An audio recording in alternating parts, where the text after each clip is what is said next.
Asmat Gurubhyo Namaha, Asmat Parama Gurubhyo Namaha, Asmat Sarva Gurubhyo Namaha. We're continuing on with our discussion of the fifth Vilasa of Hari Bhakti Vilasa, and we're getting into the preparation for the deity worship proper. Previously, we talked about some entrance to the temple and different Avarna Devatas, or different personalities that have to be worshipped in the different directions after entering either the prakara or the wall of the first entrance to the temple, or even within the Garbhagriha, the deity room. So now what we're getting to is there was a Mangala Shanti also, a Mangala prayer that was being chanted, and now we're going to talk about. First thing we're going to talk about is getting rid of any subtle entities, that might disturb our worship, and then we're going to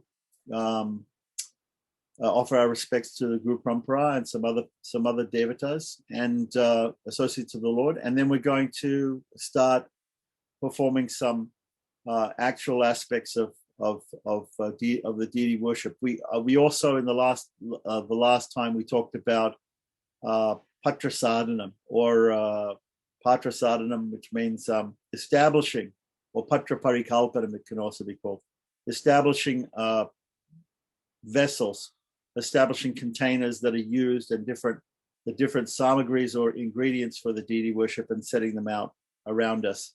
We talked about the asana surya, purifying the seat, sitting on the asana, and purifying the seat with a mantra, and now we're going to get a little bit more into that. So, okay, let's have a look at the text.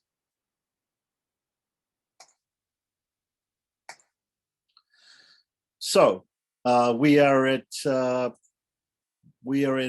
fifth Vilasa, verses 57 to 59, and this is called Vigna Nivarnam. The word Vigna is normally associated with Ganesh, because Ganesh is also called Vigneshwara, or the Lord of Obstacles.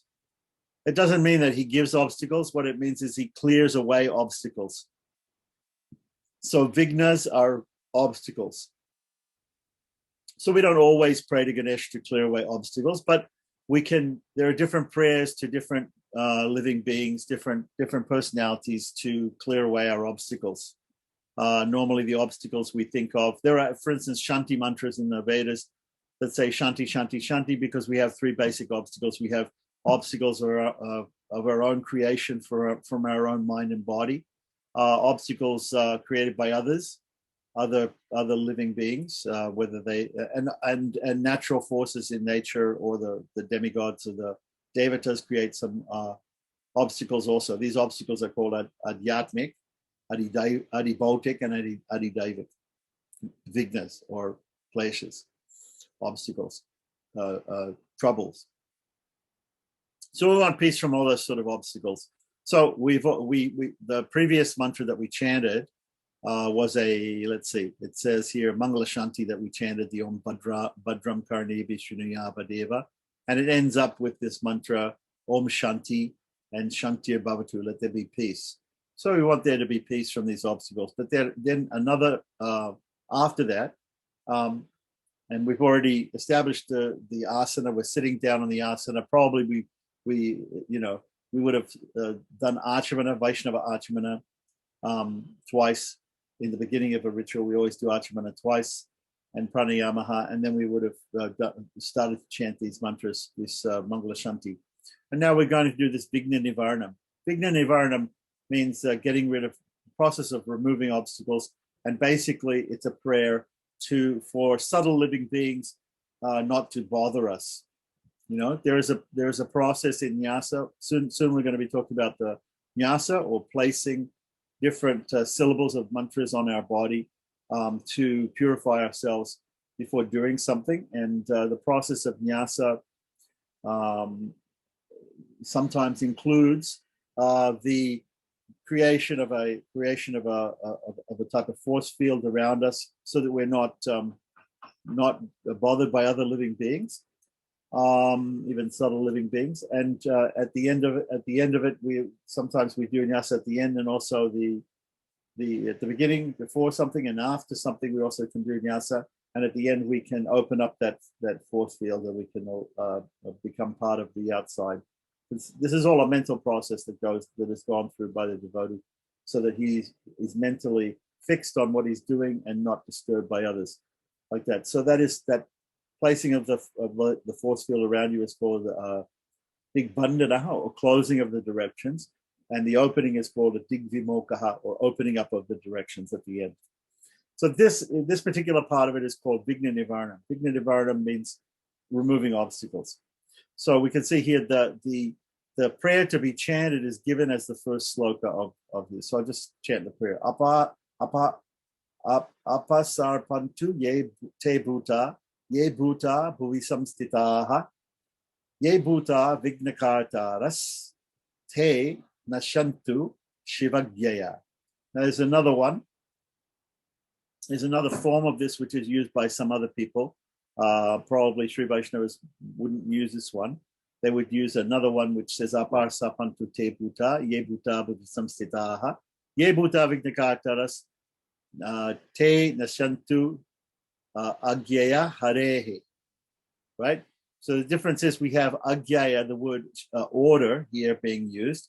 So it means all you living beings, please leave me alone and stay away from me, because I'm going to do some. I'm performing my puja. I'm performing my rituals and my service for the Lord, and so I don't want you to bother me. And please go away on the order of Lord Shiva. It says here Shivagyaya, and we can also say on the order of Lord Hari, Agyaya Harehi. Okay, so let's see what the translation is. To remove all impediments, one should chant the mantra beginning with apasar. It's actually a spelling mistake here. It's not apsara, but it's apasar pantu te bhuta, and ending with shivagyaya, right, which was the first verse there. One should chant the mantra beginning with apasar pantu and ending with shivagyaya. May all the ghosts who reside on earth be vanquished. May all the evil spirits who create obstacles on the path of auspicious activities be destroyed by the order of their master, Lord Shiva. So that's the meaning of the mantra that we chant. Thereafter, one should remove the obstacles arising from the earth, right? So there may be some of these living beings around, by kicking the ground 3 times with the left foot. So basically you're stamping the ground 3 times with the left foot. Now it's interesting because you're sitting down. How are you going to do that sitting down? Maybe this is done standing up. We're not quite sure about that. Stamping the foot 3 times, maybe stamping the heel. Just stamping the foot 3 times while chanting Astraya Pat. Astraya Pat. So Astraya Pat is a weapon mantra. The word Astraya means weapon, or Astra means weapon in Sanskrit, and Astraya means unto the weapon. And Pat is a small word which doesn't have very much translation, very good translation, but there are mantras that end different mantras. That we get mantras, and we get mantras that ended Namaha, Swaha, Pat, Vosat, Vasate, and Hum. These are some of the tantric endings to mantras, like that. So this particular Pat is used when we're going to sprinkle something. So we can say Pat. So here when we say the Astraya Pat, that's a weapon mantra. So they should be aware, the living beings, they should be aware that we're chanting this weapon mantra, and they should stay away. One should also chant this mantra to drive away obstacles in the sky. Okay, so we should think that there are obstacles on the earth, and there are obstacles also in the sky, and we should stamp our left foot 3 times and chant Astrayapat or Om Astrayapat, like that. Next, one should chant the Mula mantra. Now remember, the Mula mantra that we're going to be using in the worship of Lord Krishna is the Gopal mantra, Klim Krishnaya Govindaya Gopijana Vallabhaya Swaha, and meditate on the transcendental reality. With the help of that vision, now remember, already we have the qualification for chanting the Mula mantra, for chanting the what are the qualifications for chanting the Gopal mantra? First of all, we received that mantra in initiation from a proper Vaishnava lineage, from our spiritual master, our Diksha Guru. And secondly, we've been practicing it every day. We've been chanting it during Vaishnava Sandhya Vandanam. And thirdly, right, in the morning, we have done the actual Vaishnava Sandhya Vandanam before we go to do the worship. So we've gone through all the preliminary rituals already in the day, like the nyasa and pranayama and everything, and dhyana, the meditation and the breath control and the touching of different parts of the body with bija mantras, with seed mantras, that have to be done before the actual chanting of the Gopal mantra. So here it says to chant the Gopal mantra and meditate on the transcendental reality. The transcendental reality means the deity, Lord Krishna, the Supreme Personality of Godhead that we're going to worship. So with the help of that vision, he should eliminate any metaphysical obstacles. So here we've chanted a mantra to tell all the spirits to go away, all these ghosts and demons or whatever they are to go away. We've stamped our foot and said Astrayapat. We've used a weapon mantra to clear any other obstacles from the earth and from the sky. And then we've chanted the Mula mantra, which should clear away all obstacles, and meditated upon its meaning. Its meaning is the Supreme Person, Lord Krishna. So the next thing that we do is called Guru Vadi Nati. Nati means offering respects, and Guru Vadi means offering respects to the Guru, etc. The Guru, etc. So in text 60 to 62, it's going to explain those. So it says, thereafter, facing to the left. So remember, it was mentioned that we were facing east or north, or we were facing towards the deity. If we're in a temple, we're facing towards the deity. So whichever way the deity is facing, we're facing the deity, and we don't have our back or our side to the deity, but we're facing the deity. So here it said facing the left. One should fold his hands, right? This is the Anjali Mudra with the 2 hands together, and offer obeisances to the spiritual master, the grand spiritual master, who is the spiritual master of the spiritual master, the great grand spiritual master, the spiritual master of his spiritual master, and the entire Guru Parampara. Facing to his right, he should then offer obeisances to Ganesha, and then Durga in front, and then Kshetrapala Shiva at his back. Thereafter, he should offer his obeisances to his worshipable Lord, the deity, Lord Krishna. One should thus chant Om Guru Bhyo Namaha, Om Guru Bhyo Namaha, and the word instead. Everybody's probably aware that when we offer obeisances to the Guru, we say Gurave Namaha. Gurave is the 4th case or the dative case, unto the Guru, and that's singular. Gurave Namaha means to a singular Guru, right? But Guru Bhyo Namaha is plural, to plural gurus. So it means all Diksha Gurus in our lineage, all Shiksha Gurus in our lineage, all Gurus. Om Guru Bhyo Namaha. My obeisances to all Gurus, to all the Gurus in my lineage. All my Gurus. Gam Ganeshaya Namaha. I'm not sure. Have a look and see. If the actual mantras are given by Sanatana Goswami, yeah, they are. In the Digdarshini Tika, he does mention Gam Ganeshaya Namaha. So what he's done is he's explained he's given the bija mantra or the seed mantra for Ganesha as Gam. G long A Anushwara. Gam Ganeshaya Namaha. So Om Gurubhyo Namaha, Gam Ganeshaya Namaha, and so on. One should then wash his hands while chanting the Astra mantra. Remember the Astra mantra was Astraya Pat. Then clap his hands 3 times over his head, right? And guard all the directions while thinking that his body is surrounded by fire. This is called Agni Prajwalya. And there's a specific mudra for it. Agni Prakara is mentioned here in the last thing. So we're creating a firewall around, firewall. Yes, that's what a firewall means. Like we have with modern computing, a firewall. A firewall is something that keeps us separate from the outside. So that is called Agni Prakara.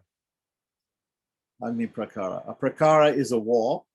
So the temple has different walls when we go inside. And then the Agni Prakara is a wall made of fire.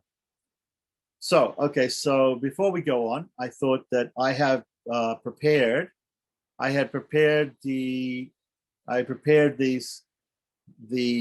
prayoga for this. So let's have a look at the prayoga for, let me first see where the prayoga is, and we'll look at the prayoga for doing this particular activity of, here we go. Okay, so the prayoga is here. Okay, so everybody can see. This is the prayoga for Guruvadinati. Okay. So it says here, Vame, or left, once you say Om Gurubhyo Namaha. And you can split it up. Om Gurubhyo Namaha means all the gurus, but since in the verse it mentions that we should pay obeisances to the Param Guru, and we should also pay obeisances to the Guru of the Param Guru, etc., and the whole Guru Parampara. So I put in those other ones as well. So here we have it. Om Gurubhyo Namaha, Om Parama Gurubhyo Namaha, Om Para Gurubhyo Namaha, Om Parameshti Gurubhyo Namaha, and then turning to the right, Om Ganeshaya Namaha, and then in front, Om Durgaye Namaha, and then at the back, right, Om Kshetrapalaya Namaha, to Kshetrapal Shiva, and on the head, Om Maheshwaraya Namaha, and on the heart, Om Paramatmane Namaha. With that, then clap the hands 3 times, 3 times above the head, right? So Talatraya, clapping the hands 3 times. Clapping the hands 3 times can be done on with alternate hands on top, or it can be just done with one hand on top. And chant Om Sudarshanaya Astraya Pate, right? Or it could just be Om Astraya Pate or Astraya Pate, right? Okay. So let's go back to the original Hari Bhakti Vilasa. So I think that's pretty clear.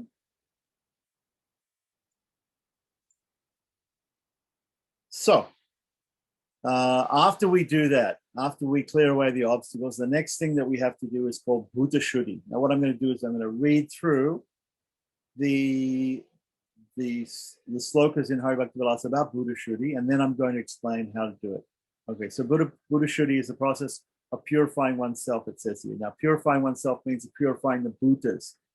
The bhutas means the elements that the body is made up of, right? The self is actually the Atma or the Jiva, right? That is within the body, that is pure. But on top of it, there is this material frame, this material body, which is made up of Bhumira, Kondalo, Vayu, Kamana, Buddha, and Ahankar. Right? So these are made up of five gross material elements, 3 subtle material elements, and so many material senses and all these sort of things. So to purify those things, right, to purify the material body. Of course, we got up in the morning, we took a bath, and we put on fresh clothes, and we put on tilak, gopi chandanam. So all of these activities help to ritually purify ourselves. But on top of that, right, we want to perform the Buddha Shuddhi, which is a mental process of purifying the elements in the material body before we worship the deity. So let's explain that. The 5 gross material elements, which are included in the 25, or actually 24, the 25th is the Jivatman, or the Atma, the soul.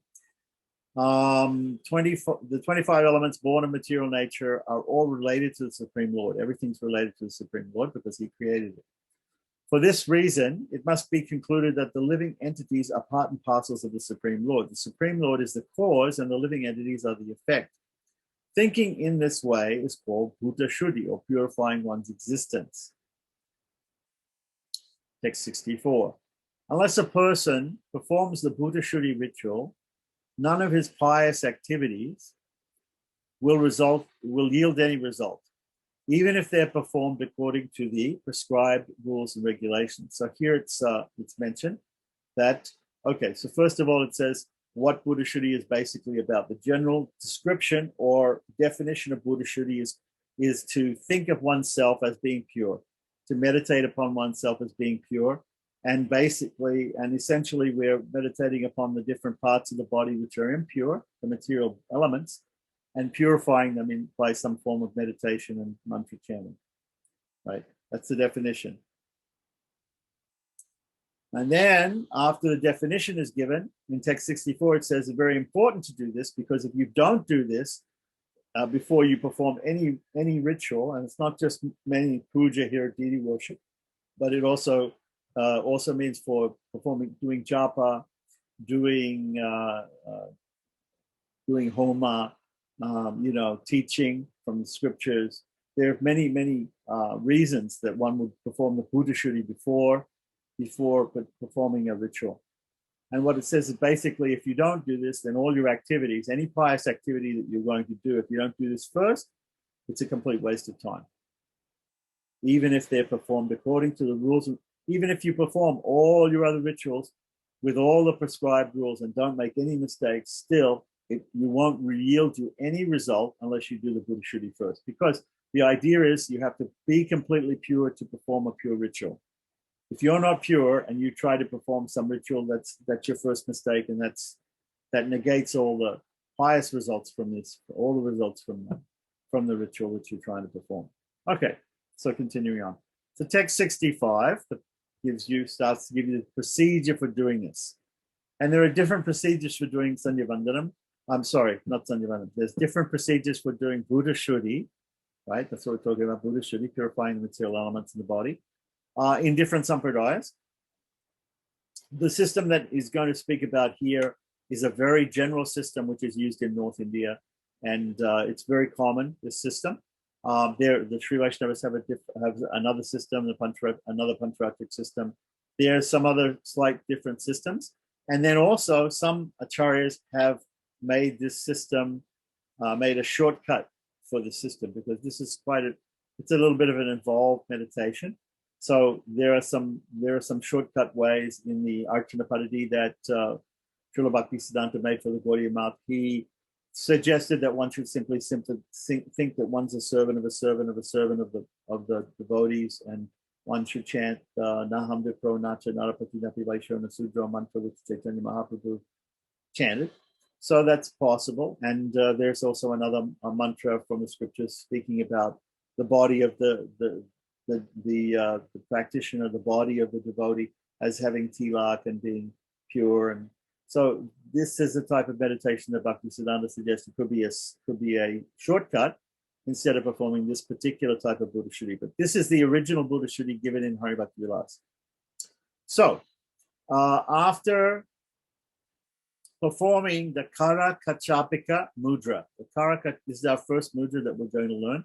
The Kara Kachapika Mudra is Kara Kachapika Mudra means a turtle mudra. It's a mudra. What is a mudra? A mudra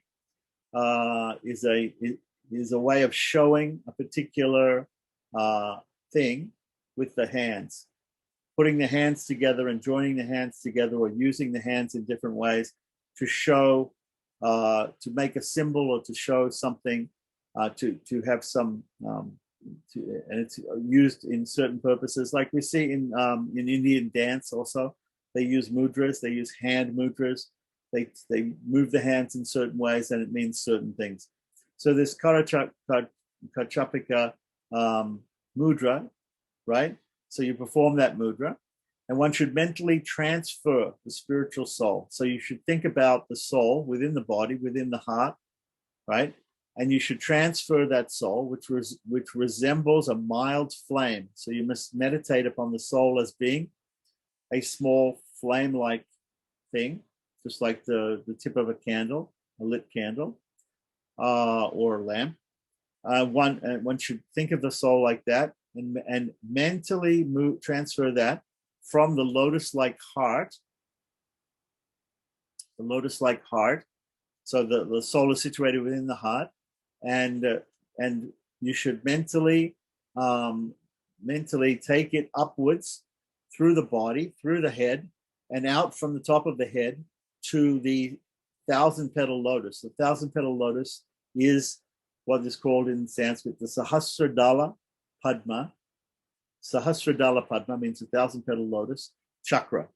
So here we're talking about different chakras. Chakras are places of energy within the body where different nerves meet, and there are certain forces in the body that meet in those places. And so in the mystic Kundalini yoga system, there are these different places in the body, starting from the base of the spine near the anus, called the Muladhara chakra, and then working up to the next chakra is near the genitals, the Muladhara, Swadhisthana, Agya, there are Manipura, there are so many different chakras which are meeting points of energy. The idea is that there are different nerves running up the spine, running up and down the spine, and subtly the energy of the living being moves up and down the energy of the spine. And there are different pathways. The pathway on the left at the base of the spine is called the Ida. The pathway on the right is called the Pingala. The pathway in the middle is called the Shushumna. And these go up and they cross over. And when they cross over, you can imagine a freeway system, and there are different roads. There are these 3 roads that start out parallel, and then the 2 roads on either side cross over at certain interchange places, and then they are on the other side, and then they cross back again. Wherever they cross over, that's considered a chakra, or a point of energy, subtle energy. And so this highest point of energy, or this highest one, is actually above the head, which is called the Sahasradala Padma. So it says here, wherein the super soul resides. So now the super soul, according to Shastra, the super soul also resides within the heart. So what the person here is trying to say, that the translator is trying to say, that one should take the soul and the super soul, and they should both be placed above the head in the Sahasradala Padma, in the 1,000-petaled lotus chakra, which is the highest chakra. And the reason for this is that we are going to meditate upon destroying and then recreating in a very spiritual and pure way the material body. So when we do that, we want to take the soul and the super soul out from the body and keep them separate from the body. So, of course, this is all done by meditation. And so this is the way that one should be meditating. One should then surrender the soul at the lotus feet of the super soul, there in the Sahasradala Padma, in the 1,000-petal lotus, thinking of how the gross material elements are merged within him. Okay, so what we're going to do is we're going to think of how the elements are merged into the super soul, into the Supreme Lord, in the opposite of creation, in the opposite order of creation. So the Lord creates the material elements, and he creates them from, first of all, from subtle to gross, right? So the gross ones are the last ones created. So what we want to do is mentally, we want to uncreate or recreate or decreate, let's say. We want to do creation in the reverse order. So there are different words in Sanskrit for this. The word for creation in Sanskrit is shristi. Shristi means the creation. So there's an order of creation. Then there's also an order of destruction. The order of destruction is the opposite of creation. So the order of creation is from subtle to gross. The order of destruction or samsara or pralaya or laya is in the reverse order. So because this is in the reverse order, right? We want to reverse that creation and then take all of that creation back to its origin, which is the Supreme Person, the Supreme Lord Krishna. So once it's all merged back with Lord Krishna, then it can be recreated in a very spiritual, very pure way. So thinking of how the gross material elements are merged within him. That's the process of meditating on the opposite of creation, or the samsara or the pralaya system, samhara. Right. So continuing on with text 66. The Karakachapika mudra required for the Buddha Shuddhi should be performed as follows. Keep the left palm open in front of oneself and place the right palm on top of it. The back of the left palm should face the floor. The back of the right palm should face the ceiling. Continuing on.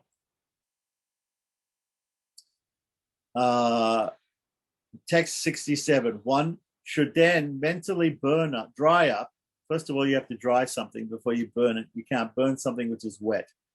So the idea is to mentally dry up the sinful material body made of 5 gross elements by burning it in fire. So dry it up and burn it. Okay, so I would say when we get into this actual procedure to do this, normally we dry something, then we burn it, then we nectarize it. So after doing this, one should shower nectar upon the body and revive it, thus bringing it back to life. So text 68, after purifying the body in this way, and thus enabling one to become qualified to worship Sri Krishna, the devotee should worship the Supreme Lord by seating him upon the lotus seat within his heart. Right? So after the process is over of purifying the body, then the soul and the super soul are again placed back in the heart of the devotee by meditation. Out of affection for his devotees, the Lord agrees to be present within their hearts. So, continuing on, right? Text 69 to 71. There's a quotation here from the Trilokya Samohana Tantra. And it says, a practicing devotee should dry up his sinful material body with the air present in his navel and the fire present in his heart. Right? So now we talked about the chakras. In the different chakras, there are different energies. So here we have mentioned in the navel chakra air, in the heart chakra fire. Then one should meditate on a full nectarine moon that's situated on the 1,000-petal lotus flower situated in the forehead. From that moon, a flow of nectar emanates and floods the burnt body. As a result, the body becomes purified and assumes a divine quality. This is how the devotee should meditate. So continuing on with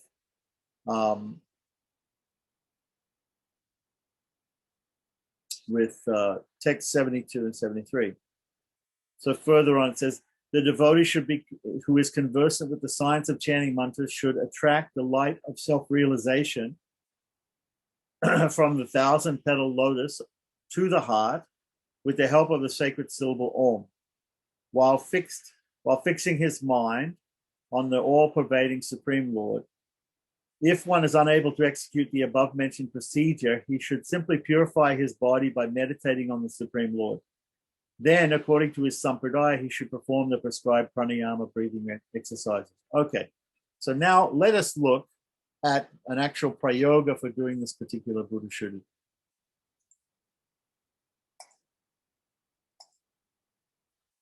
So this is a prayoga.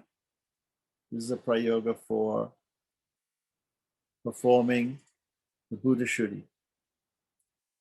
So the first thing you do is you show the Kara Kachapika or the Pani Kachapika, turtle mudra, in front of one's heart.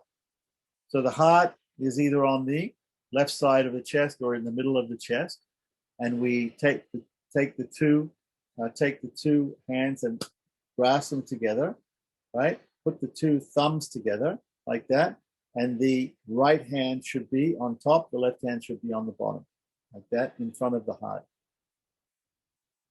Next, chanting mentally, and a lot of this is covered in the actual prayoga or procedure for this is taught by Sanatana Goswami in his Digdarshini Tika. So the Digdarshini Tika for the verses that we just went through is quite long and involved, and it gives all these it gives all the mantras to be chanted. So here it says that one should meditate, that one is qualitatively, not quantitatively, but qualitatively, he is like the Supreme Lord. So he says the Soham mantra. Soham means I am like him. I am like him. I'm like the Supreme Lord. I am pure like him. I'm pure like him. So this is a meditation. I am like unto him. One should meditate on one's individual Atman and the Paramatman situated together in the lotus of one's heart. Or one may also meditate on one's Atman and Paramatman traveling from one's heart to the 1,000-petaled lotus at the top of one's head. One should meditate on keeping the Atman here safely and the Paramatman under the shelter of the Paramatman during the processes of destroying, purifying, and reconstituting the elements of one's body. One should then meditate on the Papa Purusha, right, which is sin personified, as inhabiting one's body as follows. So we have some mantras to chant here. Mula Jnanam Tata Papam Janmadi Dugadan Chayat Pranapanao Nirudyata Yas Tasya Rupam Vichintayat Mahapataka Panchangam Patakopanga Samshrayam Upapataka Romana Krishnam Krurati Bhishanam. And that means restraining one's breathing, one should visualize the personified form of the root of ignorance and sin, who is the cause of pain, of birth, and so on. He is dark and very frightful, and has the 5 great sins. There are 5 what we call mahapatikas. Patika means sin, mahapatikas. There are 5 what we call venal sins, or the greatest sins. They're enumerated as 5. As his limbs, killing a Brahman, sleeping with the Guru's wife, stealing gold. There are these 5 main sins. Then he has other sins as his limbs. So as his main limbs are 5, right? And he has these great sins as his main limbs. Then he has other sins or minor sins, other sins as his minor limbs. And he has minor sins as his bodily hair. So he has hair on his body, and each one of those hairs is a very minor sin. It's considered a minor sin. This is sin personified. So then we chant Brahma Hatya Shiraskancha Swarnasteya Bujadvayam Surapanam. Sura means liquor. It's a type of Surapanam, drinking liquor, it means. That's a sin. Surapanam Rida Yuktam Guru Talpa Kati Dvayam Tat Samyogi Paradvandvam Anga Pratyanga Patakam Upapataka Romanam Rakta Smashru Vilochanam Khadga Charma Dharam Papam Angusta Parimanakam Ado Mukam Krishnavarnam Daksha Kukshao Vichintayet. Okay, so this is what it means. One should, in his right side, the right side of his belly, visualize sin as a dark person, a dark-colored person, the size of one's thumb, facing downwards, having red eyes and a red beard, wearing a skin as cloth, as clothing, and carrying a scimitar. Scimitar means a big sword, big curved sword, and having the killing of a Brahmin as his head. So his head, one of his main limbs is his head, and that is one of the main great sins.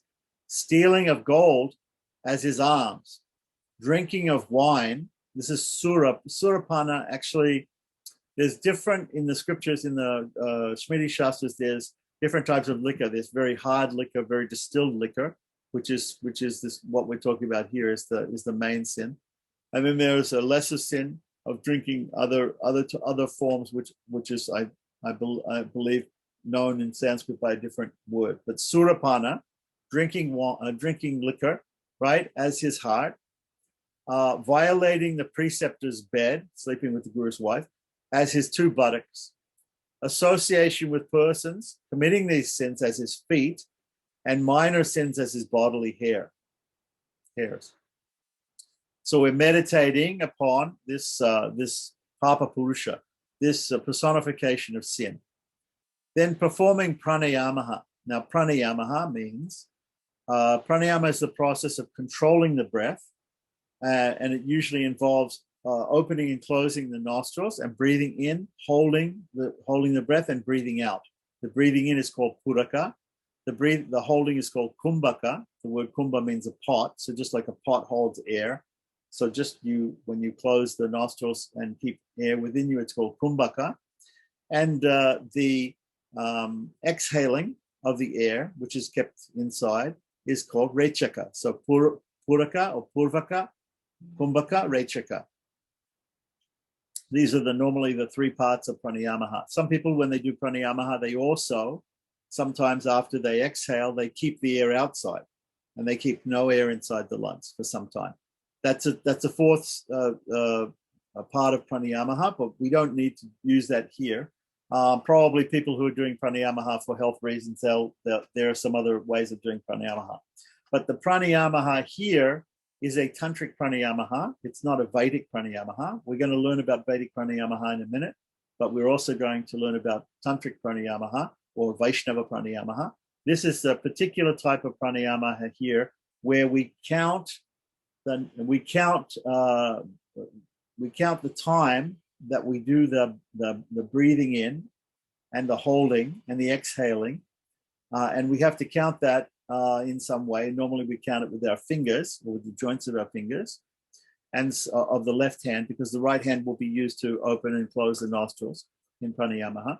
So performing pranayama by holding one's right nostril closed, right? With the thumb of the right hand, one should inhale through the left nostril, right? So with the thumb of the right hand, keep the right side of the nostril closed and breathe in through the left nostril, inhale, while mentally chanting the Vayu or wind beach. The Vayu or wind beach 16 times while counting on the segments of one's left hand. So we know from Sandhya Vandanam, both Vedic and Tantric Sandhya Vandanam, there are ways to count the number of mantras on the hand, on the segments of the hand, but a very easy way to chant, to do this, to do these 16, the count of 16 yam bejas, right? Or wind seed mantras, fire seed mantras.